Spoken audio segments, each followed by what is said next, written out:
राधे राधे दोस्तों। आज की कहानी है बहू की तुलना। अरे सुमन, ये कोना साफ नहीं किया क्या? यहाँ मिट्टी मिट्टी हो रही है। शोभा देवी ने कड़क आवाज़ में अपनी बहू से कहा। सुमन ने आटे से सने हाथ लिए हड़बड़ाते हुए बाहर आकर कहा, मैं रोटी बना के साफ करती हूँ। शोभा देवी मोबाइल चलाते हुए बोली, रचना बुआ की बहू पूरा घर चमका के रखती है। उनका घर शीशे की तरह चमकता है। सुमन बिना बोले रोटियां बनाने लगी। दोपहर को सुमन के ससुर जी खाना खाने आए। सुमन खाना देने लगी पर पानी देना भूल गई। सामने ही सासू माँ बैठी थी। ससुर जी ने बोला, पानी दो। सासू माँ ने तपाक से बोला, सुमन, खाने के साथ पानी भी दिया करो। चाचा जी की बहू खाने से पहले पानी देती है। सुमन ने बोला, जी मम्मी जी, आगे से ध्यान रखूंगी। अगले दिन अजय नहा कर निकला और उसने बाथरूम को ऐसे ही गीला छोड़ दिया। शोभा देवी ने तुरंत अपनी बहू से कहा, अजय के निकलने के बाद कपड़े से बाथरूम की टाइल साफ कर दिया करो। बड़े मामा जी की बहू का बाथरूम सूखा रहता है। गीले बाथरूम में राहू खराब हो जाता है। सुमन ने बोला, मम्मी जी, अभी तो अजय जी का टिफ़िन तैयार कर रही हूँ, इसके बाद साफ कर दूंगी। अजय के चले जाने के बाद शोभा देवी और सुमन बैठ के बातें कर रहे थे। तभी बातों बातों में शोभा देवी ने बोला, मौसा जी की बहू पूरे घर का ख्याल रखती है, पूरे घर को संभाल लिया है। मौसी जी आराम से घूमती है, कोई टेंशन नहीं है। सुमन बोली, नेहा भाभी की शादी को 15 साल हो गए हैं। आप भी पापा जी के साथ पास वाले पार्क में चली जाया कीजिए। आपका घूमना भी होगा और पापा से 2-4 बातें भी हो जाया करेंगी। तभी शोभा देवी ने बोला, ना बाबा ना, मेरे बस की नहीं। मेरे घुटनों में दर्द रहता है और बच्चे वहाँ क्रिकेट खेलने आते हैं। अगर घुटने में गेंद लग गई और बिस्तर पकड़ लिया तो फिर मेरी सेवा कौन करेगा? मेरी किस्मत बहन जैसी थोड़ी ना है। कुछ दिन बाद सुमन को अपने सूट सिलवाने के लिए टेलर के पास जाना था। उसने अपनी सासू माँ से टेलर वाले के पास जाने की बात कही। शोभा देवी ने कहा, अरे, सामने वाले की बहू तो खुद अपने हाथ से ब्लाउज और सूट सिलती है।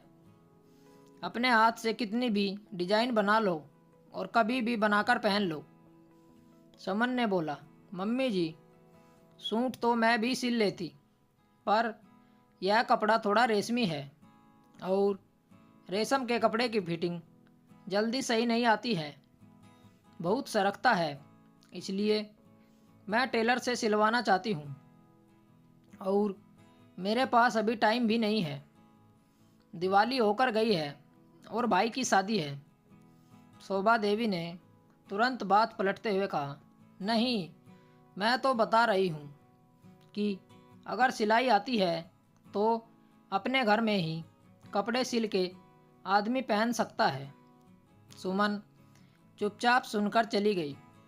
कुछ दिन बाद शोभा देवी की सहेली घर आई। दोनों सहेलियाँ आपस में खूब हंस हंस के बात कर रही थी और अपने बचपन की बातें, जवानी की यादें और बुढ़ापे के किस्से सुना रही थी।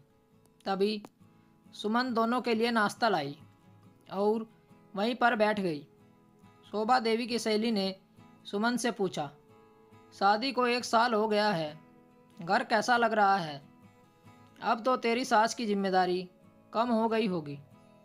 शोभा देवी ने कहा, इससे जितना हो सकता है उतना करती है। मेरी तरफ से भी कोई जिम्मेदारी नहीं है। मैं तो कहती हूँ, जितना हो सके उतना करो, वरना छोड़ दो। मैं करने के लिए बैठी हूँ। सुमन, अरे यह सुन अपनी सासू माँ का मुंह ताकती रह गई। शोभा देवी की सहेली के जाने के बाद सासू माँ बोली, इसकी दोनों बहुएं बहुत ही लायक हैं, बहुत ही समझदार हैं। पूरे घर की जिम्मेदारी अपने सर पर ले ली है और इसे पूरी जिम्मेदारी से मुक्त कर दिया है। हाथ में बैठे बैठे खाना देती हैं, पानी देती है और देखने में भी बहुत सुंदर है। सर्वगुण संपन्न घर की है, पर घमंड जरा सा भी नहीं है। खाना भी खुद बनाती है, कपड़े भी खुद धोती हैं और सास ससुर के हाथों हाथ सामान देती है। सुमन की सहनशक्ति खत्म हो गई थी। वह बोली, मम्मी जी, सबकी बहू सर्वगुण संपन्न है। आप हमेशा कहती हैं कि आपकी बहू यह करती है, उसकी बहू वह करती है, मौसी की बहू यह करती है, चाची जी की बहू वो करती है, पर आपकी बहू क्या करती है? आपने कभी वह देखने की कोशिश की है? सिर्फ आपकी बहू कुछ नहीं करती है, आपको सिर्फ मेरे में कमियां ही नज़र आती हैं। मैंने आपकी अपनी माँ की तरह सेवा करती हूँ, पर आपने मुझे कभी बेटी के रूप में नहीं देखा। मम्मी जी, आप मुझे बेटी ना सही, कम से कम मुझे बहू के रूप में तो देखिए। मैं क्या करती हूँ, कितना करती हूँ, यह भी तो देखिए। मम्मी जी, दूर के ढोल सुहावने होते हैं, सब में कमियां होती हैं। मैंने आपकी और चाची जी की फ़ोन पर बात सुनी थी। वह अपनी बहू की कितनी बुराई कर रही थी। इस घर में आए हुए मुझे 1 साल ही तो हुआ है।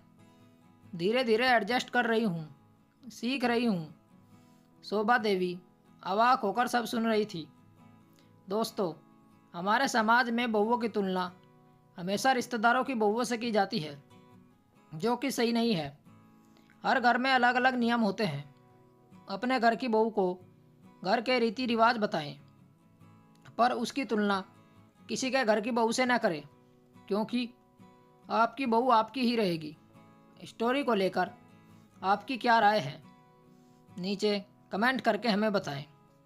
ऐसी ही और बेहतरीन कहानियाँ सुनने के लिए हमारे चैनल रोचक कहानी वॉइस को ज़रूर सब्सक्राइब करें। मिलते हैं आपसे एक और नई कहानी के साथ। तब तक जुड़े रहिए हमारे चैनल के साथ। कहानी सुनने के लिए आप लोगों का बहुत बहुत धन्यवाद। राम राम दोस्तों।